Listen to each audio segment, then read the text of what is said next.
What if I told you that the violent spinning you feel, the kind that hits the very second you roll over in bed, or lie back onto your pillow, or tip your head up to reach something on a high shelf, the dizziness so sudden and so complete that you grab the mattress and freeze and just wait for the world to stop? What if I told you that it is almost certainly not your blood pressure, not your heart, not a stroke quietly building somewhere in your brain, and not the beginning of the end of your independence, which is the real fear sitting underneath all of it, the one you do not say out loud? What if I told you the true cause is something almost unbelievably small? Tiny crystals, each one smaller than a grain of sand, that have broken loose inside your ear and are now drifting through a place they were never meant to be. And here is the part that should give you hope. Because the cause is that specific, the fix can be just as specific. A simple sequence of head movements, done in just a few minutes, that guides those crystals back where they belong and can stop the spinning, sometimes after the very first try. Most people who suffer with this for months, white-knuckling the sheets every single time they turn over, have no idea that it has a name, a clear cause, and one of the most satisfying fixes in all of medicine. Today, I am going to give you all three: the name, the cause, and the fix you can ask for by the end of this week. Let me tell you about Eleanor. She is 71, and for nearly half a year, she was afraid of her own bed. Think about that for a second. Not afraid of heights, not afraid of the dark, afraid of her bed, the one place in the world that is supposed to be safe. It began on a perfectly ordinary morning.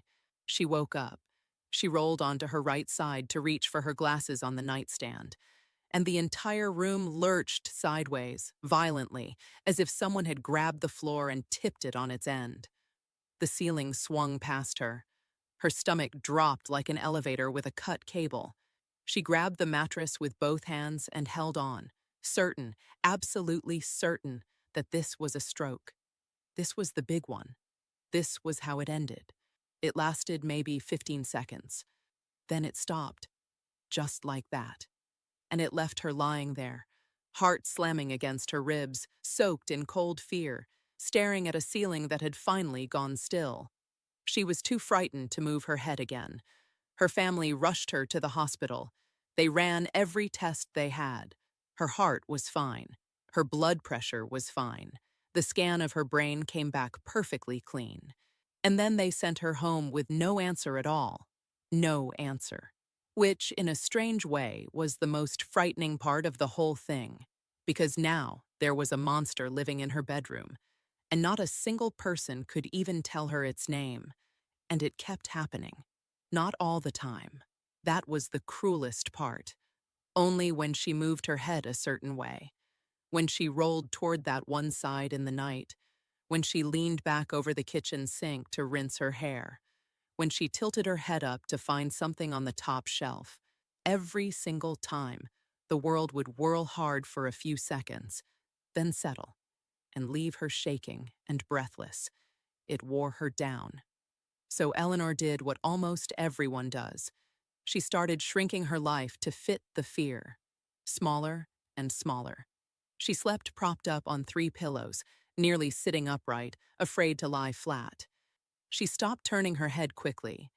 She gave up her garden, the thing she loved most, because bending down to the soil set it off. She stopped reaching for anything on a high shelf, and every doctor she mentioned it to gave her the same gentle, useless sentence. It is probably your age, Eleanor. These things happen as the years go by. She believed them. Why wouldn't she? So she grieved a little more of her old self, and she made her world smaller and more careful and more afraid. For 5 months. 5 whole months of that. Until one doctor did something almost no one had bothered to do. He did not just talk to her. He watched her. He laid her back on the table and turned her head to the side, the exact way that always set off the spinning. And then he leaned in and looked, very closely, at her eyes. Within seconds, he saw it, a tiny, telltale flicker in her eyes that gave the whole thing away. And then he said the words that handed Eleanor her life back. It is not your brain. It is not your heart. It is tiny crystals in your ear, and I can almost certainly fix it right now. A few careful movements of her head later, the spinning was simply gone. Not managed, not medicated. Gone. Eleanor cried in that office, partly from relief and partly from grief, for the 5 months of fear she never needed to live. So what did that doctor see in her eyes in those few seconds? And how had so many others looked straight at her and missed it? The answer is hiding in a part of your body you have probably never once thought about. So let me show you exactly what was happening inside Eleanor's head, and very possibly inside yours. Because the moment you understand it, the whole terrifying mystery turns into something almost simple. Deep inside each of your ears, far past anything you could ever see or touch, sits your true balance organ. It is a tiny maze, a set of looping, fluid-filled tubes, curved like little snail shells. And it is the reason you can close your eyes in the shower and still know exactly which way is up. That maze is a marvel. It almost never gets talked about, but it runs quietly under every step you take. It is working right now, as you watch this, holding you upright without a single thought from you. You never thank it. You never even notice it, until the day it sends you one wrong signal. And then it is all you can think about. Now, in one little chamber of that organ sits a cluster of crystals, real crystals, made of calcium, each one far smaller than a grain of sand, and they are supposed to be there. They rest in their proper spot, and they help you feel gravity and motion, the tilt of your head, the lean of your body. That is their whole job. They are not a defect. They are part of the design. But here is where it all goes wrong. Over time, and this happens more and more with each passing decade, some of those crystals can break loose. They come unmoored. And when they break loose, they do not just sit there quietly. They drift. They tumble out of their proper chamber, and they fall down into one of those curved canals nearby, a place they were never, ever meant to be. And that is where the spinning is born. Those canals are how your brain senses your head turning. They are filled with fluid. When you move your head, the fluid shifts, and your brain reads that shift as motion. Simple, elegant, perfect when it works. But now there are loose crystals rolling around inside.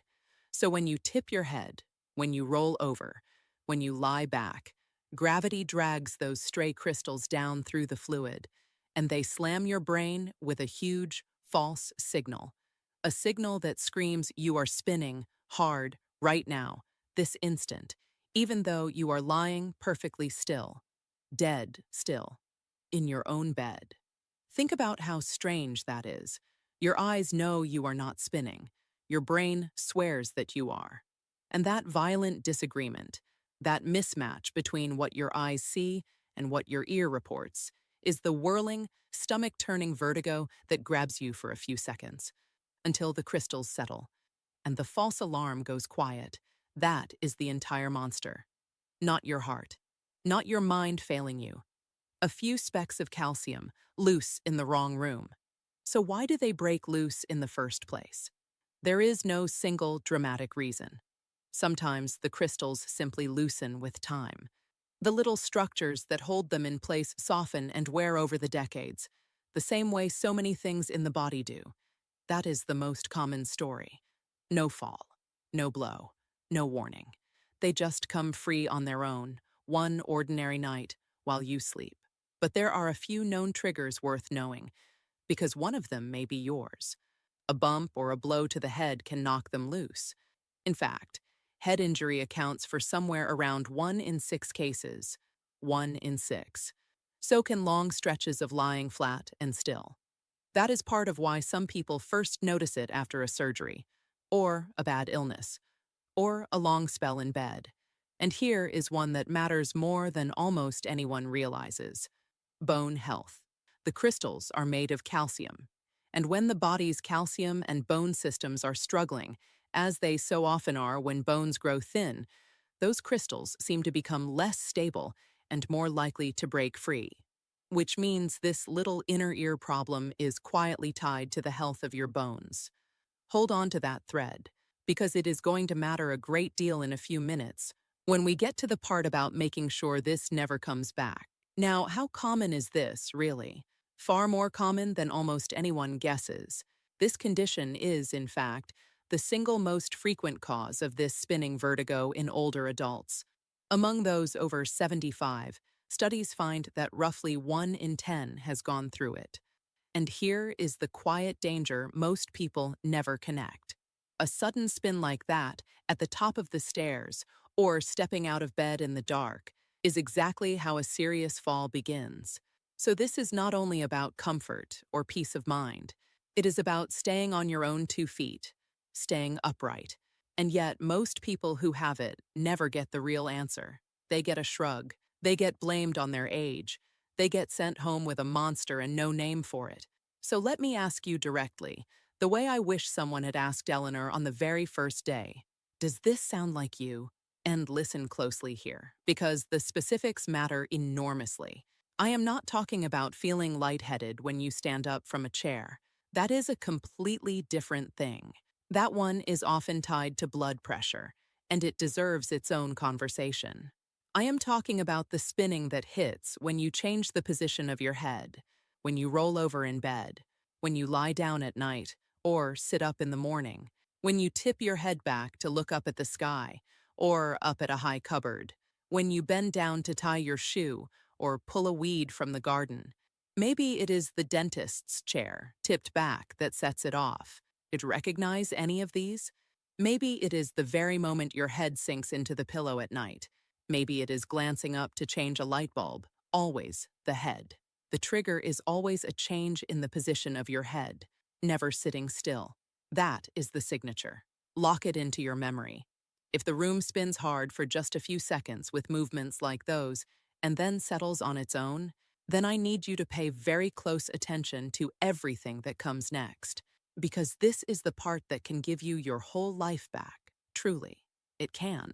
But before I hand you the fix, you deserve to know why something this common and this fixable gets missed over and over and over again, because the answer will probably make you angry. There are 3 reasons, and they will sound painfully familiar. The first reason is timing. The spinning is brief. It comes in a savage few seconds, and then it is gone. So by the time you are sitting in a doctor's office, hours later, perfectly still and perfectly fine, there is nothing left to see. You try to describe it. It comes out sounding vague. It gets written down as just dizziness and waved away. The second reason is the laziest answer in all of medicine: your age. The moment any symptom shows up later in life, it is so easy to file it under getting older, as if your body has simply started to fail and nothing can be done about it. And so, the one truly fixable thing gets buried under a sigh and a shrug. And the third reason is the one that should make you sit up. The real test takes about 30 seconds, but the doctor has to know to do it. They have to lay you back, turn your head a certain way, and watch your eyes for that telltale flicker, the exact one that doctor finally caught in Eleanor. That is the whole test. Most rushed appointments never get that far. Nobody looks, so nobody finds it.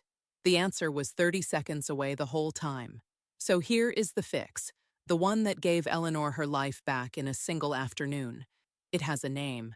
Doctors call it a canalith repositioning maneuver, and the most well-known version is called the Epley maneuver, and it is exactly what it sounds like. It is a slow, deliberate sequence of head and body positions, done in a specific order, and it uses gravity, the very thing that was tormenting you, to gently roll those loose crystals back out of the canal where they are causing chaos and guide them home, back where they belong. Once they are home, the false signals stop, the spinning stops, the whole storm goes quiet. And here is the part that makes this one of the most satisfying things in all of medicine. When it is done correctly, it works for the large majority of people. We are talking often around 8 or 9 out of 10. and frequently after just 1 or 2 tries, not months of pills, not surgery, not a lifetime of sleeping propped up on 3 pillows. A few careful minutes of moving your head in the right order. That is what stood between Eleanor and 5 months of fear. A few minutes. Now, let me be honest with you about one thing, so it does not frighten you when it happens. During the maneuver itself, the spinning often flares up for a moment. That is normal. In fact, it is a good sign. It means the crystals are on the move, traveling back home. It passes in seconds. And then, very often, it is simply over. People walk into that office braced for a lifetime of this, and they walk out, sometimes free of it, in an afternoon. That is not a small thing. That is a door swinging back open. But now I have to be very clear with you, because this part truly matters. I am not going to have you try to fix this blind, not off a video, not on a guess. And here is exactly why. The maneuver only works when it is done for the correct ear and the correct canal. And figuring out which ear and which canal takes that proper look at your eyes during the positional test. Done on the wrong side, it can just move the problem around or make your whole day worse. The right ear matters. So this is the moment to do the exact opposite of what Eleanor did for 5 long months. Do not suffer in silence, and do not try to diagnose yourself. Take this to your doctor and ask for something specific. Say these exact words. I get brief, spinning dizziness when I change my head position, and I would like to be checked for BPPV. That is the name of it. BPPV. Ask if they can do the positional test, the one where they lay you back and watch your eyes. Ask by name. Ask if a repositioning maneuver is right for you, and if they do not perform it themselves, ask for a referral to a physical therapist or an ear specialist who does, because many do, and many do it beautifully every single day. That one sentence, that one request, is very often the entire difference between months more of fear and an answer in a single afternoon. One question. That is all it takes. Write it down before you forget. So let us say you get it fixed. The spinning is gone. Wonderful. But now comes the question almost nobody thinks to ask, and it is the one that protects you for years to come. How do I keep it from ever coming back? Because here's the honest truth. It can come back. In some people, it returns within a year, and this is where that thread about your bones comes back, the one I asked you to hold on to. Remember, the crystals are made of calcium, and researchers began to wonder whether the same things that weaken bones might also make these crystals more likely to break loose again. So they looked at vitamin D, the vitamin your body uses to handle calcium properly, and what they found is truly worth your attention. In a large, carefully run study, people who had these crystals repositioned were split into 2 groups. One group simply went on with life as usual. The other group, the ones who were low in vitamin D, were given vitamin D and a little calcium each day for 1 year. Tracked closely. And the group taking the vitamin D had noticeably fewer episodes coming back, far fewer returns of the spinning, far fewer nights of fear, simply by correcting a common, quiet deficiency that so many people walk around with and never know they have. Now, I am not telling you to run out and start swallowing high-dose supplements on your own. Please do not. What I am telling you is this. Ask your doctor to check your vitamin D level. It is a simple, cheap blood test. And if you are low, that one correction, done properly with their guidance, may do more than help your bones. It does more than that. It may help keep these crystals exactly where they belong and keep that spinning from ever stealing another morning from you. And now, one more thing, because your safety always comes first before anything else in this video. So hear this. The dizziness we have been talking about has a very particular fingerprint, a signature. It is brief. It is triggered by a change in your head position, and it stops on its own within a minute or so. That is the classic, reassuring pattern. But dizziness is not always this, so I need you to know the difference, and I need you to remember it. If your dizziness is constant, instead of brief, if it comes along with slurred speech, with sudden weakness or numbness on one side of your body, with a severe headache unlike any you have ever had, with double vision or trouble speaking or trouble walking. That is a completely different situation. That is an emergency. You do not wait. You do not assume it is just your ear crystals. You call for emergency help immediately. Knowing the line between the two, the brief positional spin and the warning signs of something serious, may be one of the most important things you ever carry out of a video like this. So let me leave you with this. One last thing. If you have been living the way Eleanor lived, sleeping propped up, afraid to turn over, giving up the garden and the high shelves, and the simple freedom of moving your own head without fear, then hear me now. This part matters. That fear may be built on nothing more than a few specks of calcium, the size of sand, sitting in the wrong place. And there may be a fix waiting for you that takes minutes, not months, minutes. Your bed should be a place of rest, not a place you brace against in the dark. The freedom to roll over, to lie back, to tilt your head up at the night sky without the world lurching out from under you, that is not a small thing. It is everything. It is part of feeling safe inside your own body again. And you do not have to hand it over to your age without a fight. So ask the question, say the name, get your vitamin D checked, and you may walk out of that office the way Eleanor did, with the monster finally, completely gone. Take care of yourself, and I'll see you in the next one.